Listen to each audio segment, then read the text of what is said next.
Learn its clock. They don't tell you about the smell right away because there's no point. It's not a smell. It's a whole room full of hands on your throat mixed with rotten eggs somebody tried to sweeten with a dead mouse. You can't get used to it. You can only learn what parts of it to ignore. I go down into MH42, which is a brick bell with a lid, on a Tuesday when the wind has a bite to it and steam stands over the river like it's thinking. The ladder wrung sweat no matter the season. I go slow because metal turns treacherous if you act proud. The H2S meter whispers 8 parts per million, then 10, as if it's counting up like a kid who wants you to know he can. The sound it makes is a gentle chirp that pretends to be polite. We're in dry weather inspection. That's what the work order says. My lamp catches barnacle lime on the brick, roaches the color of tea, and a tide gate down in the invert that stutters like it has stage fright, but holds steady enough you wouldn't bet against it. At the 3-barrel junction, the wall is scrubbed bare in an oval. You don't get clean down here, you get less dirty, which sticks out like a tooth where the gum should be. In the clean patch, words stand out, not paint, not chalk, just the absence of everything else. You're late, that's what it says. I check my sheet. Work order says 0900. My watch says ELO 8.57 because I left the shop early to stop at Sano S for a stale cruller. The photo time stamp will swear it, S09.02, even though I took the picture 3 minutes from 9. The letters bead and don't blur no matter how long I stand. The trick you learn is to record without thinking and file the thinking under later. Caprice is the boss on paper for this quadrant. He likes the radio on the concrete ledge by the coffee pot, tuned to that station with call-in hours where old men ask about gardening and then start talking about their hips. The shop lights are fluorescent and they buzz like they could argue with you about any decision you made. The compressor for the air tools cuts on and off by its own mind. A cough after the whir, like it is apologizing for making noise in a place where noise belongs. We clock in by scanning lanyards that beep the same as the barcode reader at Blasco S Hardware, only ours have a tone you can feel in your fillings when the reader S temper S up. I log the anomaly how the book says, wall marking, non-standard. Possible vandalism, though I've never met a kid who climbed down a stink funnel to tag a barrel at boot height. When I go back after lunch, the words sit an inch lower, edges clean like something set them with a stencil. It looks like a tide line, if tide lines could spell. The clean spot slides down, as if someone wiped at the scum with a sponge and took the words along for the ride. Next morning, there are fresh scum rings banding the sump. The message has slid again, hugging the invert where laminar flow polishes stone. Above it, a second line teases itself out of dryness, like a tongue trying a word. Hurry. The meter gives me 12, then 14, with the kind of soft panic beeps that tell you this is still safe, but you not a hero. I test the gate with the manual override. The actuator hesitates like a man considering an insult, then gives. Upstream, a soft roar answers. Schedule, not storm. The daily surge we expect in 20 minutes arrives in 7. The clean patch dips. The words kiss the flow and vanish under moving glass. When the surge falls away, new text appears at boot toe height, so low my light has to skim it. On time. Behind me a rung ticks as if cooling, though nothing's been hot. In my photo, the stamp reads the minute I will reach the lid, not the minute I take the picture. The wall keeps dry where it means to, holding a hand-sized space open, as if it waits for me to learn its clock. The thing about schedules is that they keep you upright. We have a binder with laminated cards, daily dry weather surges from the treatment plant because the pumps Donna T push smooth, but in pulses like a heart. Tuesday grease loads from the downtown diner block. Friday bleach hit from the laundry out by the viaduct. The river runs high after a night with a south wind. The storm gates think about shutting if the barometric pressure drops into the 50s. There's a rhythm to it, and if you learn the rhythm, you don't think about the smell. You glance at your meter. You count your breaths in 4s. You check your watch without letting your glove smear the face. I check my watch a lot after that. It's not the fancy kind, just a cheap one with a battered bezel and a strap that picks up the look of whatever your hand touched last. The number is the number. The meter has its own little LCD that tells time because everything has a clock now, even things that shouldn't, like coffee makers and vacuum robots in houses that cost more than any of us will see. The H2S meter keeps its time separate, a little arrogant. I watch their seconds slide past each other like fish in a shallow stream, going too fast to care if they almost touch. People think we're all the same down here. We're not. There's me, name's Tyler Mercer, 40-ish by guess and stiff in the morning. There's Jackie, holds a wrench like a mother holds a crying kid, steady and a little fierce. There's Fish. Real name Raymond, got called Fish once for falling in up to his neck, and didn't he fight the nickname because that's how things stick. There's Caprice, who keeps a clipboard like a shield. We get along. We done it go out drinking together, because nobody wants to smell you in their clothes when they take them off later. Up top, our city is the kind of place where a smokestack sits in a postcard view, because someone decided grit is picturesque if you squint. You can smell cinnamon sometimes from the factory that makes flavorings, and you can smell tallow from the old rendering works that turned into something else, but never really did. There's grit in the snow. The river is wide and flat and holds the sky like a thing it doesn't especially want to carry. How it came to be called Grey Cap I never asked. I wouldn't have believed the answer. The first day, the message is there, maybe a prank. The second day, maybe somebody set up a stencil in a lab somewhere with the right chemical to repel scum. The third day, when the letters sit lower and then higher again, and the photo stamps keep showing future minutes I haven't lived yet, my brain offers me science the way a polite man offers you a chair he knows will break. Flow polishing is real. Laminar flow makes mirrors in water. Gases move differently in tight places. The brick's skin is a living thing in that way. All old surfaces are alive. That's the story I pick up and carry. It escalates small. That's what makes it work on you. In the shop, the time clock refuses my card once, then twice, then accepts it when I've already written the time on the sheet. The beep it gives me when it finally agrees is a sad little acknowledgement, like the machine S embarrassed for both of us. My receipts come out with totals that are right if you add them by hand, wrong by a penny if you trust the printer. My phone shows noon at 11:58 if I stand by the west wall of the shop, 12:01 by the bay door.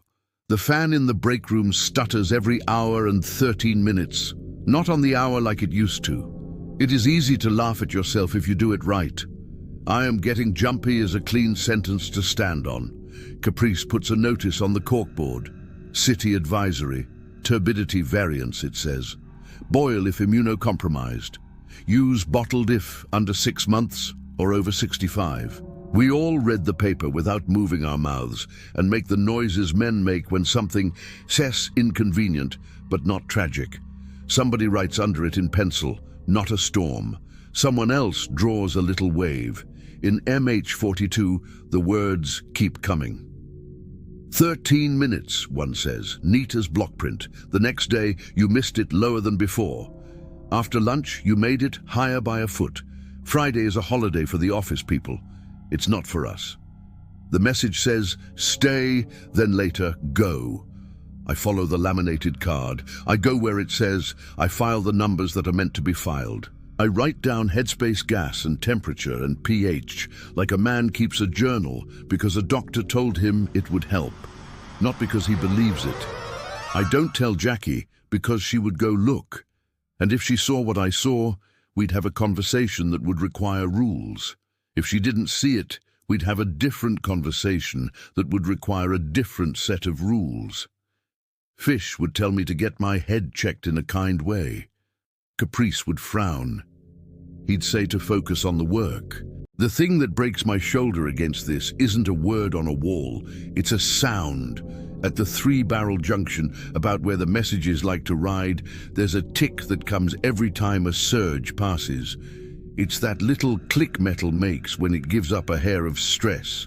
I count them now. I hear 8, I hear 11. My meter chirps 16 and then backs down to 12, and the tick keeps time with nothing I can chart. It finds a rate and then runs away from it like a dog who's had enough of being told to heel. I take pictures with the departmental camera because they still make us use that instead of phones. It is old and has a screen that scratches with the kind of scuffs that look like you were looking at the world through rain. The timestamp has never been right even before this. It was always slow by a minute. Now it gets numbers I don't like. It shows a photo at 10:04 that I know I took at 10:01. It shows another that claims 10:10 while my watch shows 10:06. It isn't just wrong, it's wrong in the direction the words tell me. At home, my toaster clicks off earlier than it should at the second notch. The traffic light at State and Marsh holds the yellow a breath longer than I remember, and I remember it because that light made my uncle get a ticket the year after I got my license, and he told the story at Thanksgiving until the pie went cold. If you work long enough, routines take the shape of your body. You keep your towel on the same hook every day, and when you reach for it in the dark, your hand knows where to go. My towel starts to be damp when I reach for it, even when I remember hanging it dry. It's work days that do that. You come home even when you don't smell like anything anymore, and the towel trembles with kitchen vapors as if you were already there making pasta and forgetting salt. I start waking in the night because the fridge hum changes and my body wants to match it. The hum has a pitch I hum back to. It is a comfort and a humiliation, singing with an appliance. I count receipts in my pocket before I put them on Caprice's desk. I watch the digits on the microwave continue to glow after the microwave is unplugged for a beat too long. When you think about telling somebody, your mind gets ahead of you and shows you how their face will look while you still talking. That's its own kind of horror. I tell nobody. I make sure to have battery on my meter. I replace the filter in my half mask, and I check the straps for cracks and for that soft chalking that means a rubber went old. I touch the gate actuator twice to feel it hesitate the same way both times. The city coughs on Thursday and writes a new advisory in a font that means business. Maintenance at primary clarifiers. Expect flow variations, it says. The laminations on the card in my pocket crease where I thumb it. Caprice says to keep eyes open. He says it like we have another set to use. We nod. At lunch, I set my sandwich on a concrete ledge and forget it when the compressor kicks, because the change in air makes me stand. When I come back, bread is damp at the edge that hung over the side. Water condenses in weird places in summer. In the damp, the label from my bottle makes an oval that's too clean. In the oval, my initials look like a word I don't know. I wipe it. The paper tears. I throw it out. On the way home, the traffic machine at Leighton makes the pedestrian signal a crisp white man for exactly as long as it takes to cross at a normal pace. I cross at a normal pace. The signal starts to blink. No 5 paces from the curb. I put my foot down, and the curb doesn't feel where it should be. I don't fall. I do a shuffle anyone watching would call a trip, and they'd be right. It isn't enough to make a story. It is enough to make a file in my head called Pay Attention. The second week is heat. We get the kind that makes steel smell like pennies and asphalt bleed. The shop fans do their lazy work and bring nothing in but move what's here around. The city sends out a heat advisory with the water one. Tips for hydration you can hear in your sleep. Drink, don't wait until you're thirsty. Never leave a dog in a car. We tape shade cloth over the west windows in the shop, and still the place turns oven by 1. If you go up out of a manhole too fast, heat will hit you hard enough you sit on the curb without caring if anyone thinks you're weak. Down below, it's always hot. The air moves to its own plans, not yours. H2S climbs faster when it's warm. The meter chirps 14 near the boil, and I move along the wall, keeping to the places where the brick breathes better. The words don't care about heat. They print as clean as always. Soon, they say. Then later. Then now. If you put the photos in a line and measured the clean ovals with a Carpenter S ruler, you get ratios that would make sense to a man with graph paper. I don't own graph paper. Jackie wants my wrench for a stuck valve. When I hand it over, her glove makes a smear of my skin, sweat against sweat. We watch it evaporate the way kids watch the end of a popsicle. She says, "You good?" because she can feel the frequency I hum at. I say, "Fine." She takes the wrench and goes. Her back has that set to it people get when there's more work than time. Her shirt clings between her shoulder blades. I can see by the way the fabric pulls that she is tight there and will have to stretch on her kitchen floor tonight while breathing slow so she doesn't cry. The meter chirps 11. It's almost kind. At home, the building puts out a sign in the lobby. Elevator service interruptions, 2:04 p.m. Use stairs. I use the stairs. They smell old, like rope and cold coffee, and the rail is smooth from hands that had something else to hold later. I count the flights wrong. I reach my floor at what feels like one shy. The fluorescent in the hallway buzzes a little higher than it did in spring, and the bug, a kind of moth that got into the cover 2 days ago, continues to ping in the same corner as if committed to a bad loop. I eat at the counter because the chair feels occupied by some version of me who sat in it an hour ago, and it would be rude to ask her to move. The words change their hand on Wednesday. Before they were even and neat, like a person printing letters one at a time. Now they have a slant. Hurry again, only it looks written by a lefty who turned the paper just a hair. The oval is longer. It reaches into the joint like a spoon trying to touch the bottom. Under it, I can still see a shadow of "You're late" from the first day, like how chalk leaves a ghost if you wipe but don't hose. I want to rub it with my glove. The rules in me say no. There are rules that come before any sign they posted on the corkboard. Rules you learn because the people ahead of you left you little marks you understand or done a tea, but you respect. I start eating standing up. Food tastes like corn syrup and metal if you let the day into it. I stand with a paper towel under my elbow because sweat runs, and I don't want a mark on the edge of the counter where it will catch light at the wrong time of day and make a mirror. That is a thought my head had without permission. I stare at the microwave S-blank display when it S-unplugged, and it still glows for a heartbeat before it goes to the dark, and I do not draw any conclusion except that new appliances keep a little soul in them to save time. Fish brings me a paper cup of coffee in the morning on Friday because he sees me lean on the ledge a second longer than usual. He doesn't ask. He pushes the cup into my hand and says, "Don't drop it," in the kind way a man tells you to hang on. I say, "Thanks," and drink it in 3 swallows because a swallow is 4 counts long and I have 3 swallows in me. The cup leaves a ring on the ledge that dries, and when it dries, it's cleaner than the stone around it. When I look again, it's no longer a ring. It's an oval lower at one end. It is a coincidence. I wipe it with my thumb and it leaves clean skin in the shape of my thumb, and that skin is cooler than the stone. This is how your brain trains you to be an animal. 2 weeks in, they change my routes. Caprice doesn't give a reason. He says swap MH42 with MH39, do the die line first thing. He says it like he's moving chess pieces through fog and would rather not explain. He scribbles on the laminated card with a grease pencil, and the pencil leaves a dull line that is somehow shiny enough to throw light at me when I tilt the card. The radio is on above the coffee pot, and the host is talking to a woman who swears you can grow tomatoes in tires, and he asks her a question, and she answers in a way that means she didn't hear the question. The compressor kicks, the light buzzes. That is all. MH39 has a ladder with a rung that will go in a few months.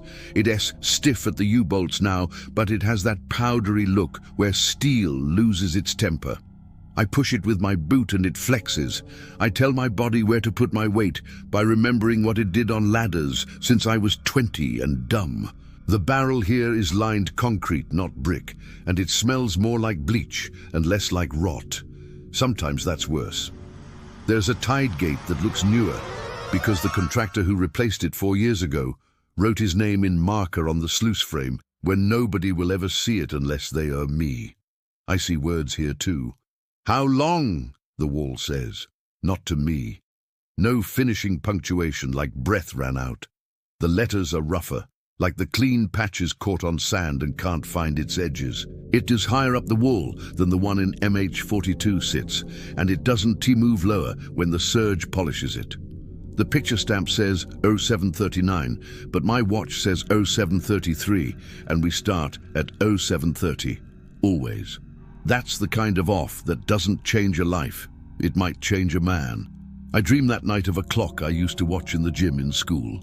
The second hand ticked and then slid and then ticked. It waits and then runs to make up time.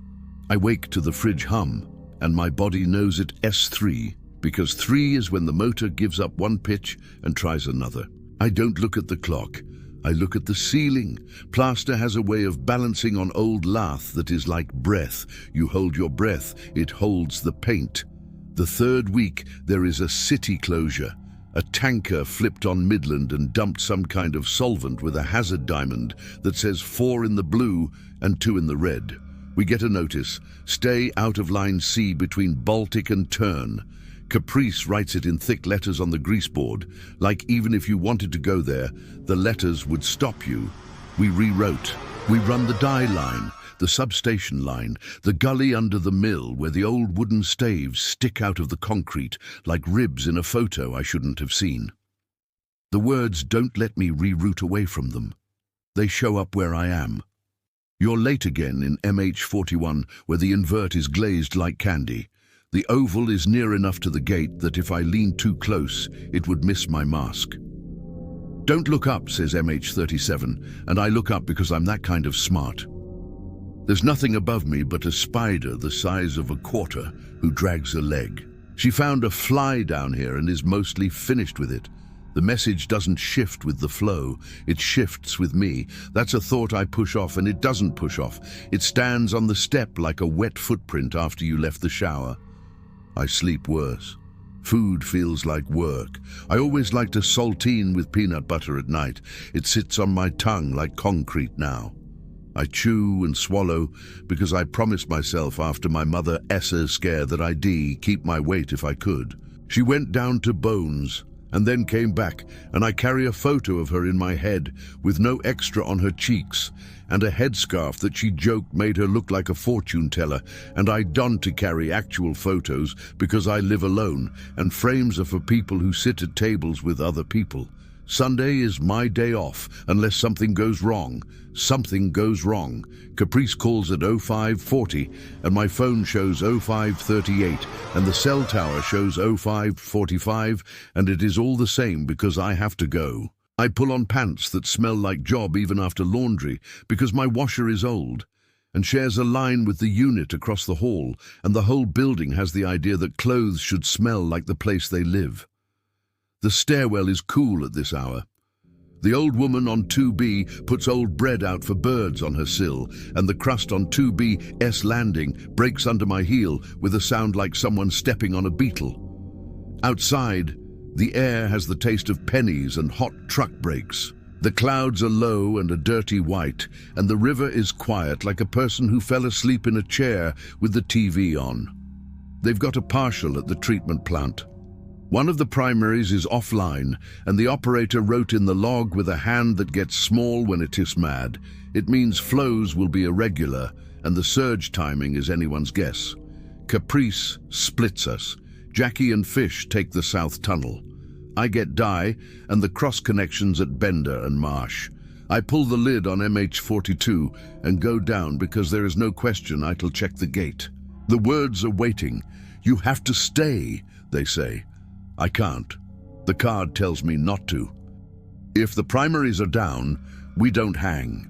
You do your checks and you leave the barrel because strange things happen in transitions. I put my hand on the sluice handle and it hums a little through the metal like a person humming under their breath when they are thinking too hard. The meter gives me 14. My watch shows 06:19. The departmental camera takes a photo that later, I'll swear, has a timestamp of 06:24, even though the seconds didn't move much while I stood there. I make the call. Leave the lid open because the gases need some place to go if this is going to do what I think it's going to do. I set the cones. I call it in like you're supposed to and give the cross street and the nearest number on the light pole, and somebody's voice says copy in that way radio voices have that sounds like gravel with oil in it. I slosh light onto the gate. There's a rumble upstream like a truck passing overhead from a street I know has no trucks at this hour. The surge hits at 06:26 by my watch, 06:29 by the camera, and exactly the second I press my thumb to the clean oval of wall because I want to know how cold it is. My thumb leaves no print. The oval is colder than the brick and drier than the brick, and it doesn't feel like a wall. It feels like the back of a spoon. When the water kisses the oval, the message turns into something else. The letters swim. The clean patch stretches like bladder skin. There's a word under the word like new paint under old. It says early. The water slides down and the brick skin wrinkles back to normal.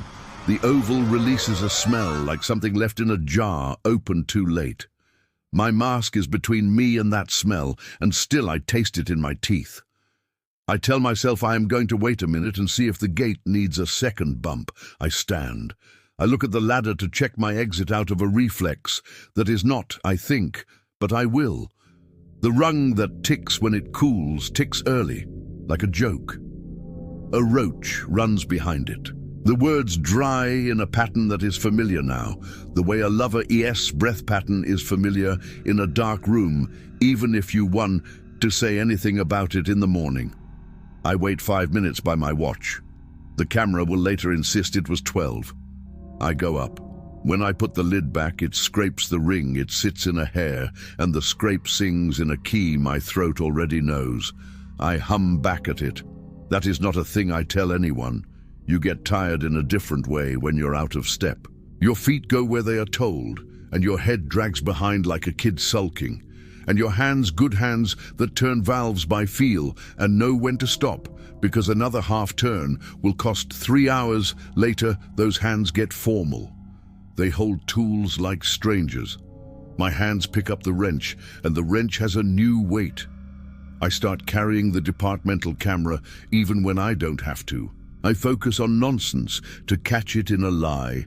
The angle of condensation around a seam, the way a drip forms at a joint, the pattern in a smear where grease met dust and they married. The photos later show things not exactly like I saw. Not scary things, just wrong things. A drip that hadn't fallen yet sits mid-air. A cockroach's leg points the other way. My glove looks a shade lighter where the sealant stains it dark in person.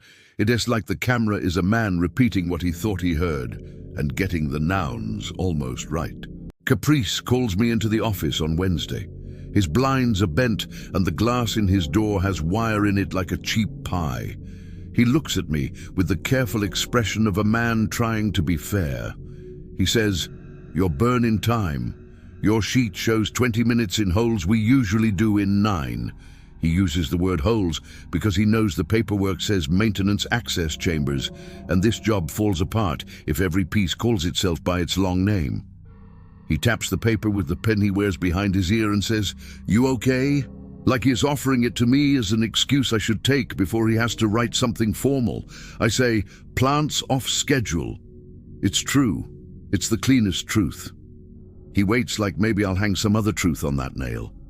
I don't. He chews the inside of his cheek. He nods. He says, "Keep eyes open."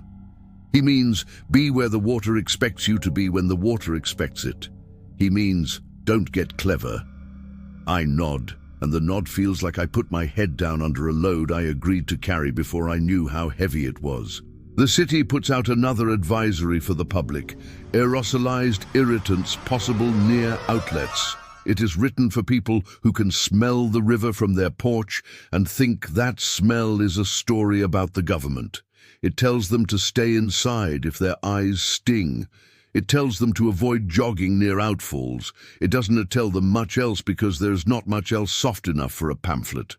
They never say the word sewage. They say wastewater. People can drink water as long as you tell them it used to be waste in a Dr. Assess voice. They'll drink it, then complain they tasted something faint and metallic that made them think of coins. I start to hate the words on the wall. Hate is a clean emotion. It's like a bolt that fits the nut for once. It feels small and right in the hand. The words are not big enough to accept the hate. They don't care. They slide along the brick. They bracket the gate. They wait for flow to polish them. They show up where I am instead of where I'm supposed to see them. In MH35, which nobody cares about because it drops into a relic line capped with concrete, there is a patch the size of my palm by the inlet that says, "We'll make it up." The oval sits too far from any flow to have been made by anything but a hand. I don't have a hand clean enough to make a thing that clean down here. I wipe it with my sleeve. Nothing happens. The oval stays. It is dry where everything is a little wet. It is cool where everything is a little warm. I don't get hungry. That's new. Food used to be something I moved toward the way the river moves toward the sea. Now it's something I place in front of myself because a man should, and then I find reasons to stack receipts and align tools and wash a bowl that didn't need washing. Appetite is a song you hum when you don't know the words. I stop humming. I buy a steak one night at the little grocery with the floor that slopes toward the door because the place was a carriage shed before it was a store. And it tastes like freezer, and then like nothing at all. I cut it and the knife reflects a piece of my face, and for a second that face is a stranger, S. Then it's mine. The fluorescent over the stove acts like a cousin in a mood. It flickers, it gives up after a minute, and then it tries again, and lands on a light that is blue enough to make my hand look sick. At MH42 again, the oval is halfway up the wall now, as if it's decided to climb. It says, "Don't notice E, the space between the C and E, a little wider like somebody breathed while writing it." I laugh. I can't help it. I can't help. The sound floats up into the barrel and pretends to blow against the bricks like a mouth on a jug. I take the photo. I check the time. I put the camera in the pocket I reserve for it, and my glove leaves a smear on the lens that looks like a thumbprint in the picture after, though I'll swear I wiped the lens before I stitch the neck strap around my neck. You'll want to ask, did anyone else see it? You want me to bring Jackie down there by the elbow and shine my lamp while she says, "What the hell?" in a voice I can set my back against. I don't. It's partly selfishness because I don't want what I'd got in my head to leak into hers. It is partly fear, because if she doesn't to see it, I'm alone in a way that would turn the world to chrome. It is partly the rules that nobody wrote. There are cabinets in every shop where things that hurt people live. There are also cabinets in your skull. You shut them. Week 4, I notice the oddest thing. The clock on the wall in the shop, cheap white with black hands, has dirt under the glass on the lower right, like a cataract. The dirt line creeps over the course of a day, then is gone in the morning. It does it again on Tuesday, not Wednesday. I do what you would do. I move the clock. I take it down and blow on the glass like it's a game. The dirt moves when I move it, then slides back to the same corner when I hang the clock again. Jackie says, "That thing's always been crooked," as if that should cure me. I agree. Yeah, and pretend to know what that means. I wake on Thursday with blood in my mouth because I bit my tongue in my sleep. The copper taste says morning. I say a soft word into the pillow, the one I wouldn't say about anyone. On the walk in, I pass the mill where the glass windows always look like water. Today, they look like steel. A gull drops a mussel on the street, and the mussel does not break. The gull picks it up and does it again, and learned patience looks like rage when it is a bird. S face. At MH42, the words have stopped being short. They run in a stroke, like a man held a long thought. Stay in the barrel until the Pilsner shift buzzer, they say. There is a brewery 3 blocks off that runs a buzzer at the end of shifts because the plant used to be a foundry and nobody changed what worked even after the work changed. I listen. The buzzer goes at 14s and at 22s and at 06s, a sound like the squeal a pig makes when you grab its ear, but longer. My watch says 13:41. The photo will say 13:46. The gate hums in the way things hum when they are not moving. The oval is big enough to hold the whole word now. I think about anger and go with duty. I leave. I keep to the schedule I was given because the schedule holds me where molecules fail. An email goes around from the city. Quarterly drill. Shelter in place. Siren test at 10:00. Do not be alarmed. The phrase, "do not be alarmed," is written by people who are young. Old people write, "It's okay to be a little scared, but here's what you do." At 10, the siren whoops and then holds. The sound comes in waves like a hand turning a faucet and then holding it. Nothing happens. Children in a daycare 3 floors up from the shop cry in a chorus we are not meant to hear. I geotag a manhole because the app insists like a dog that needs to finish a behavior before it can go to sleep. Fish asks me to ride with him out to the culvert behind the strip of storage units because his elbow went, and I am the only one who can carry the frame ladder without complaining.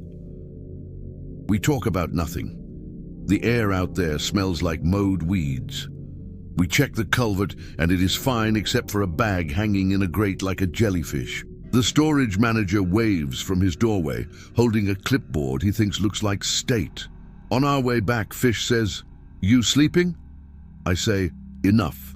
He says, "Okay," which is how men you trust say they will not make you lift anything you do not have to. It starts to rain on Sunday night in that half-hearted way rain does in August, like it knows insects need a rinse and nobody else does. The river gets that thin skin it gets when a breeze rides in from the flats. The city sends light boards with amber letters to the low spots. "Turn around. Don't drown," they say. And every year we pull a car out of waters shallow enough a person could have walked, except a person didn't tee. The surge schedule during rain is a different laminated card. The words in the barrels care not a blink for rain. "Come at 06:12. Says MH42. "Come at 06:12 and wait." The time has the insistence of a bus schedule. The time has a rat's tail to it that you could hold. I think of the laminated cards. I think of Caprice's face making a shape like, "We keep eyes open." I think of my watch, a cheap one I've worn since my last cheap one, and the H2S meter and the departmental camera. You know what I do. I go at 06:12 by my watch, and the camera will later call it 06:17 because the camera has a friend in wherever the later lives. The barrel is a room. Rooms have their own weather. The barrel breathes through the gate and through the cracks between bricks and through the little times you think of as nothing, when you are packing boxes and then when you get to the new place you cannot find the thing you use every day because you put it in a hole that felt like a detail. I stand in the barrel at 06:12 and I wait. The gate hums. The meter says 10:11. The rumble upstream is the one I know for a surge that will show, but not soon. The words wait with me, like a man who came early to a bench and doesn't want to pretend he had another reason to be there. The oval has dried to a matte skin that looks like parchment. The letters are raised at the edges by a film of what I will call scum. Because I am not a scientist, I stand, I count. I hear the brewery buzzer at 6 gurgru in the distance because it will sound now and later, and it shares sound with all the other things that think they happen at one time only. A roach walks across the ridge, where bricklap meets bricklap and doesn't hurry any more than I do. At 06:20 by my watch, 06:25 by the camera, the surge hits light. The oval does not reach for it. Words appear. "Hold," they say. "Hold, hold." The third hold sits under the first two like it fell down the wall after writing, and there it died.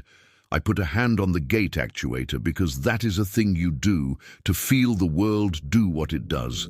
The metal is cool, but there is heat in the casting from friction when it moved at 0400. The oval emits a smell like old banana peel, faint and sharp at the same time. Somewhere above, a truck crosses a seam in the road, and the seam knocks like a judge in a courtroom where nobody bothers to stand anymore. I cannot tell you why I stay, because telling you is explaining, and explaining turns a truth into a shape for display. I stay because the words told me to, and because not staying would make me run from a thing. I can't run down here. The way is only ever forward or back, and both are ladders. I hold. At 0634 by my watch, 0640 by the camera, the surge kisses the oval. There is a wrinkle in it like cloth. The letters fold up into that wrinkle like they want to hide inside a sleeve. I don't move. I count to 4 100 times, then stop because counting to 4 100 times and calling it 400 is lying, and I am not a liar. The gate moves, not by me. The actuator gives, and the gate lifts a finger's worth. I hear the plant uptown catch a breath and blow. The oval gives off that stink again, old bananas and sulfur. A drop falls from the overhead into the arc of my headlamp beam and becomes a lens. In that lens, as it falls, I see the word late spelled right way in air for a ½ inch of a second. It hits the invert, and it is nothing. My meter chirps 14, then 15, the polite kind of panic. I leave, I go up, I put the lid on, I set the cone, I log it. When I write the time, my hand writes the camera's time, and I let it.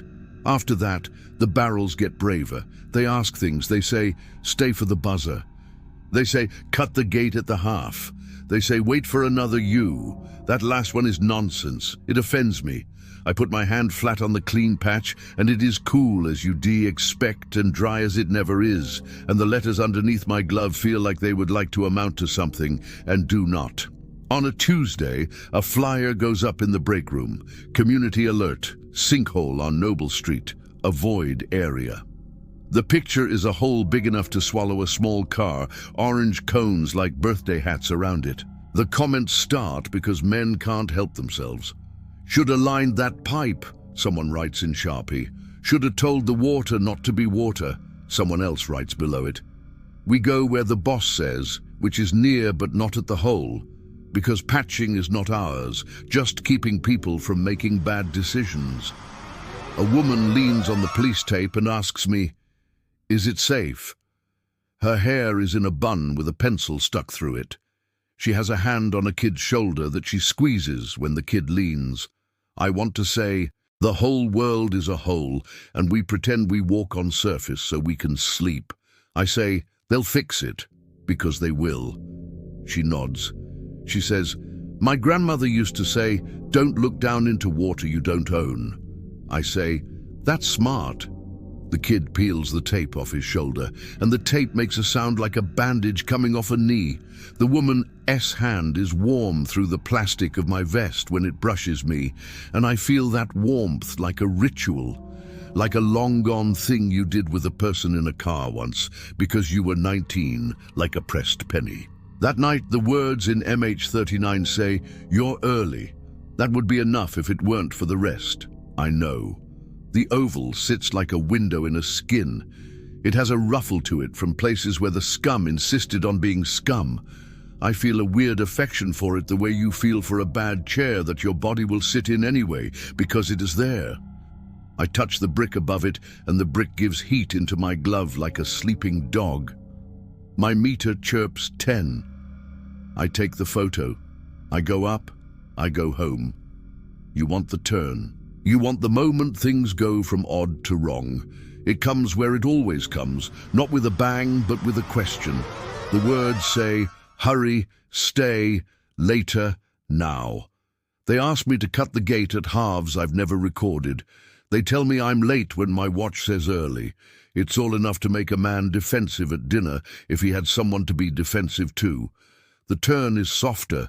It's me looking into a spoon and not seeing my face and not feeling scared by that. It's me leaving the departmental camera at home on purpose because I don't want to read that future minute of a lie on the stamp. It's me walking toward the river at lunch without meaning to, because the river has a voice that matches my throat when I hum. At the outfalls, people jog anyway. There is a man with a neon singlet who runs right through a mist of water pushed off a weir like it's confetti. The advisory says don't. He does.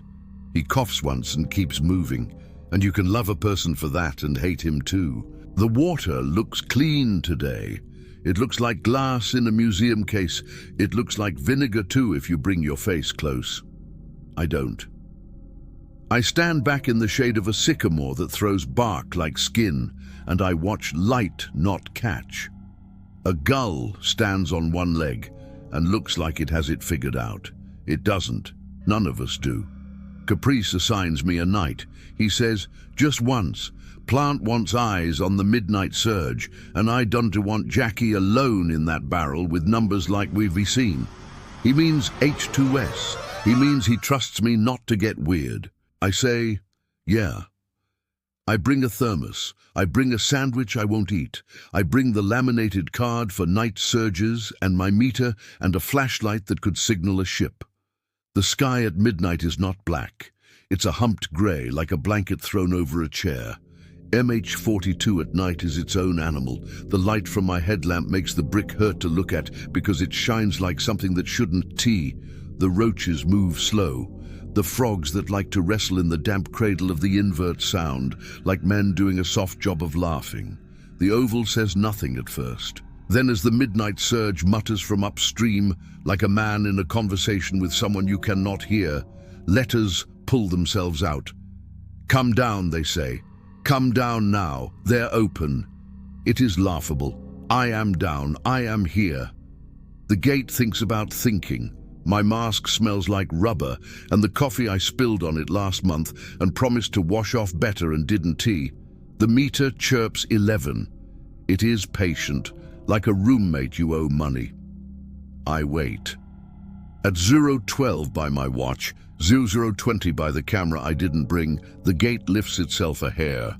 The surge comes with the tired authority of a man on a 2-month run of night shifts. The oval does its skin trick. Letters slide under flow and hold their shapes like leaves pressed in wax paper. Stay, they say. Then hold. Then late. My patience is not an endless thing. It is a thrift store sweater. It pills. It pulls apart. I say in my mask, witch fogs, what do you want? The oval has no ears. It has no mouth. It says, again. The frogs stop a second like they are listening. The brick sweats. The gate groans like a chair with an old fat man in it that got used to a lighter body. The meter chirps 14. I go up. My hands shake on the rungs because metal is wrong at night and always has been. The next day is a dishwasher day. That day says what my mother used to say when all she could manage was to load the dishwasher and run it and call that a day because it was. The shop is quiet in the wrong way. The compressor doesn't kick for an hour and then runs for an hour. The radio above the coffee pot is on the gardening show where a man says the word mulch like he wishes it was French. Caprice signs things. His pen leaves black on the parts of his hand where the callus took the ink. Jackie is out because her shoulder, and we all said sure and meant it, and also meant watch yourself. Fish eats an egg sandwich and looks into middle distance and chews methodically because egg sandwiches taste like childhood until they don't tea anymore.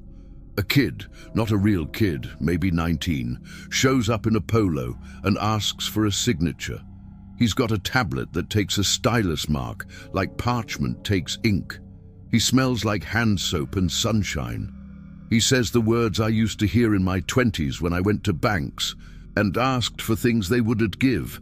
Vendor, deliverable, compliance. He makes me write MERCER in a box, and the tablet decides my letters are a different hour than my watch says they are. He doesn't blink. He thanks me. The smell of youth washes out of him when he steps into the damp air by the wash sink to rinse his hands, because nobody can help wanting to rinse their hands in this building. In MH39, the oval is low again. The message runs under the slime line like a fish that knows your shadow. It says, "When you reach in, watch. I don't reach into barrels. That's a kindergarten lesson. I am not a hero or a fool. I stand with my hands at my sides and I watch the way the water licks at the invert. It smooths it. It takes away everything that wants to stand out. The words wink over and over as the laminar flow pushes gloss around air, the way a knife pushes mustard around a piece of bread. Then the words are gone. The oval remains. I put my gloves on the gate handle and feel it alive under my hands. The handle hums, not because of electricity, but because the world hums and the handle takes note. The last thing before the last thing is small. My towel is damp when I reach for it, and I didn't shower. I hold the towel, and it holds me back. I stand in my socks on a patch of linoleum that has a dull spot where a chair used to stand before I moved it last month, and that dull spot looks like an oval too if you want it to. I wake in the night to the sound of the fridge and hum back, and the hum answers in a voice older than I am. The spoon shows me a face that could be my father S if he had come home instead of not. I run the water. The water tastes like it should not. I swallow. I don't die. That is the measure some days give you. What I do next is what anybody would do if anybody had been me, as long as I was me. I pick a time I am told. I make a plan. I change a little thing, because if you change a little thing, you get to call it your plan and not someone else's. I write the time in a black marker on my hand, because I don't trust my watch, and I also don't trust my memory in stress. I tell Caprice I am doing a double check on MH42, because the measurements 2 days ago were high, and I want to calibrate the meter against an ugly place we know. He nods, because he wants to be able to say he didn't send me, but he also wants to not say he stopped me. I signal Jackie through the window, where she has got her shoulder in a sling, and she nods back like a woman at a boat sees her man throw the rope and knows it will land or it won tea. At 05:58 by my watch, I set the cones. At 060, the brewery's first buzzer goes, and a dog 2 blocks over starts in to howl. I drop through MH42, boots on rungs, lamp on. I check the meter, 8 ppm it says, then 10, polite, not sleepy. The oval sits halfway up the wall. It says, "You're late," because why not? I laugh in my mask, and the mask laughs back in a way that fogs the top of the lens I didn't clean good. I follow the rules. I check the gate. It hums. Upstream, a soft roar the color of grey. I wait. The surge, due in 20, goes in 7. The oval goes to water and then lifts off it like a moth off a porch light. The words slide and reform at boot-toe height and say, "On time." Behind me, a rung ticks. The camera that isn't there would call it 0612. My watch calls it 0605. The wall holds its dry where it means to. I stay in the barrel until the second buzzer, though I said I wouldn't. The frogs stop and start and stop, running their own schedule. My meter chirps 12, then 14. I can taste my own tongue under the mask. The oval says, "Hold, hold, hold." It's begging now. You want to think it's some kid with time on his hands making art punk. Kids don't know laminar flow. Engineers do, but engineers don't make art in holes. I am a man in a hole, and I hold. At 0612 by my watch, I reach for the gate. The handle is cold, then suddenly not. Not hot either. Not a temperature you have a word for. It feels like it has a pulse, not a human one. The kind you feel in your feet when a train half a mile away crosses a trestle. I pull. The actuator fights, then comes. The gate lifts a hair exactly.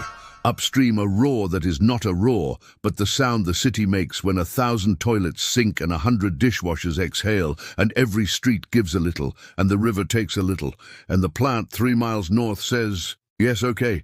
The oval takes a breath in, if you can say that of a skin on a wall. Something steps into the barrel. Nothing steps into the barrel. There's no room for a something you can call a thing.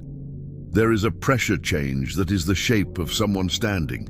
The air plucks at the tiny hairs on my wrist where the glove ends. I'm not a man who scares easy, because if you scare easy, you move wrong on a ladder.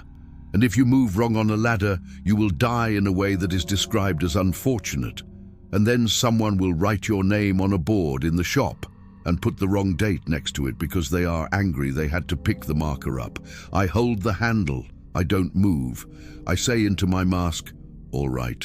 The oval is blank and then it has words. I'm here. They are not fancy words. They are not smart. They put me on my knees. Because knees are what you put on a floor when your head wants to leave and your body says, stay. The person I am not seeing but am feeling the shape of in pressure stands where the oval is. It is smaller than me by a hair. It is me, and not me, and another me, and not another me. You want me to tell you it is my father. It is not. You want me to tell you it is my future. It is, if that helps you sleep. It is a body with a time on it that is not the time on my watch. It is the time on the departmental camera when it is wrong and knows why. I say, what do you want? The oval says, to match. The words glisten like fish skin. The surge taps the oval like a person being polite you need to let past you at the grocery. The gate buzzes under my hand the way a phone does when someone you had to block calls anyway from a different number. I feel the ladder move a hair, and I know upstairs a truck went over a seam. And at the plant, a man named Campbell, who whistles a single bar of the same song every day between 2 and 3 and doesn't know he does it, is leaning on a rail. You imagine the dramatic move. You imagine the hand going into the oval, the skin going through like milk.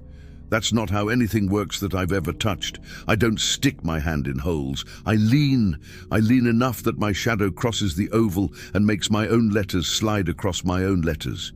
The oval gulps once, like a fish taking air, and my meter chirps 15 in a voice that is not polite now.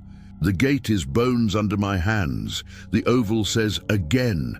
I lift the gate a hair. It's a terrible idea. It's the only idea. The surge responds in a way you can't write down in a log. It warms the air, then cools it. The oval goes to water. I see the word late in the water, then not. I hold.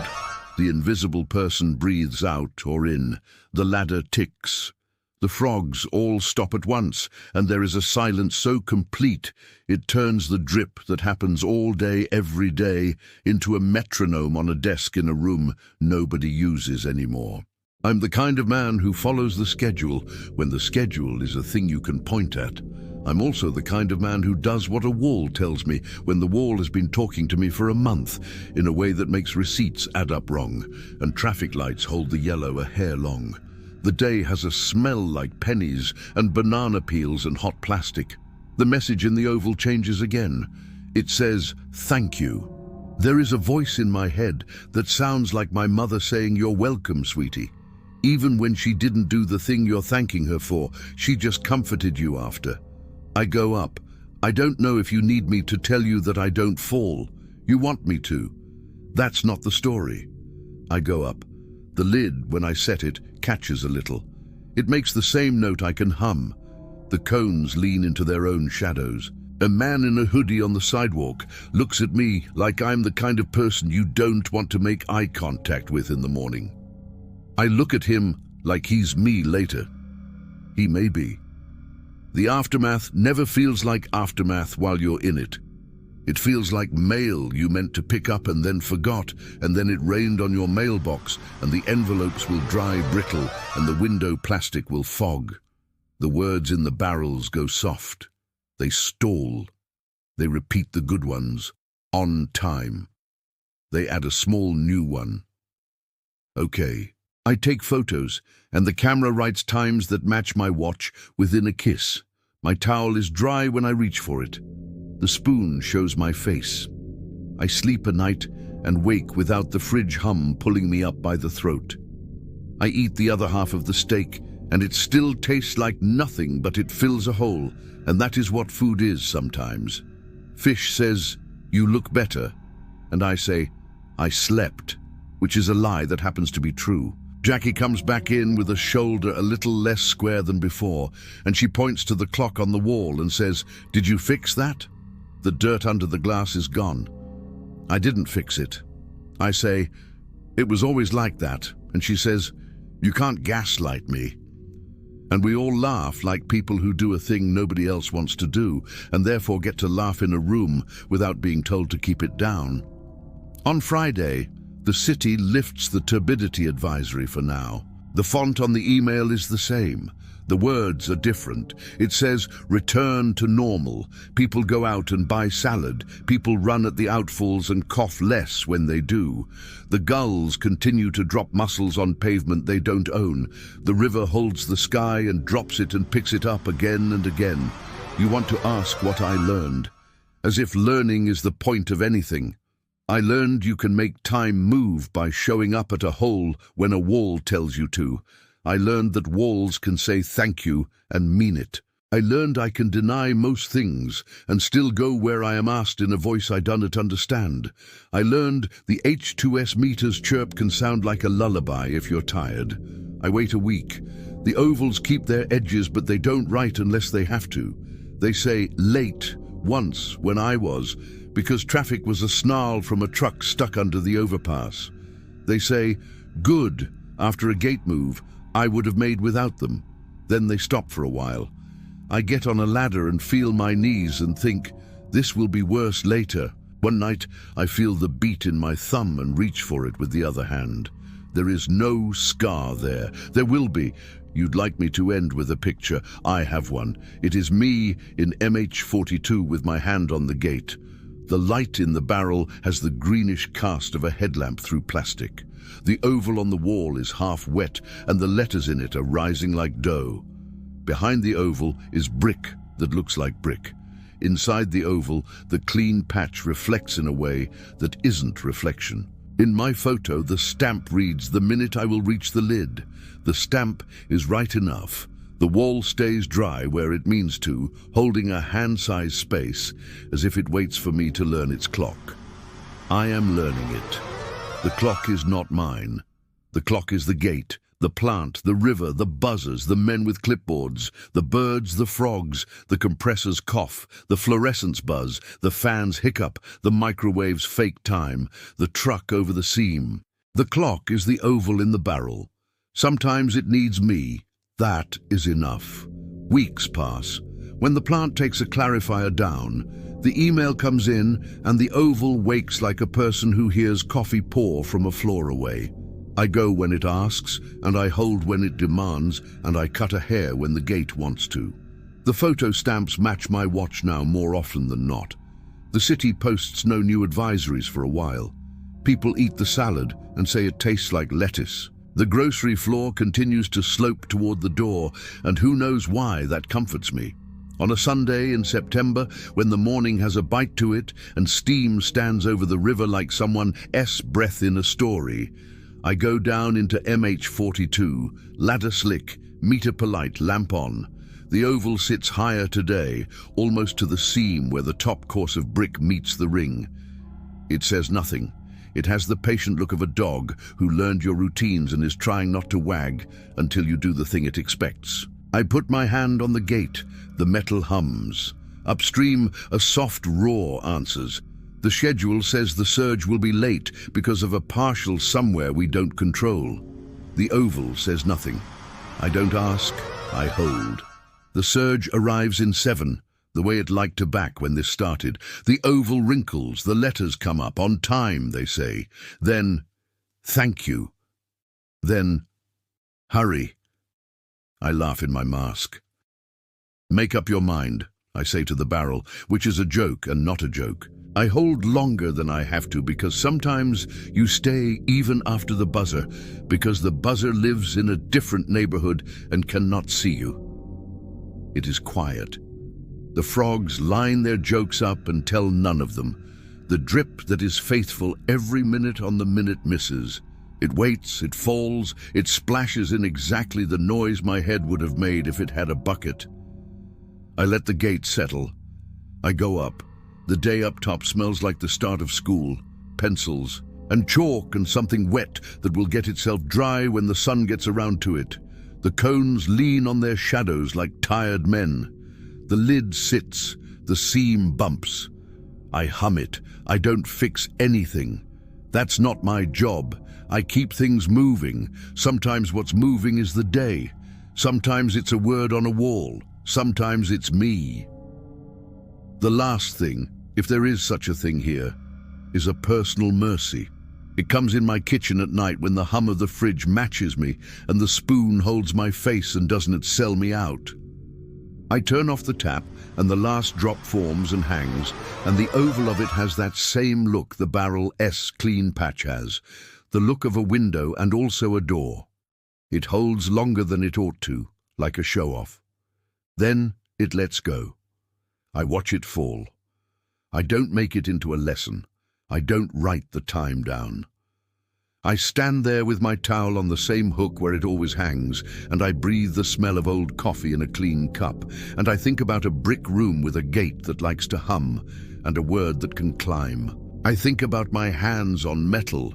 I think about a person standing near me that no one could see, and me doing what that person wanted because I wanted it too. I think about the way the surge kisses the wall and pulls back like someone who is respectful. I think, that will be me later. Then I stop thinking because the day is over and I have to sleep. In the morning, I will wake up to the sound of the fridge and I will go where I go. And I will hold when I am told to hold, and I will cut a hair of water when the time says cut. And if you asked me why, I would say, because the wall was clean there and I understood it. If this story lands with you, please like the video, subscribe, and share it with someone who enjoys quiet, literary horror. Comments are open. Tell me your favorite image or line.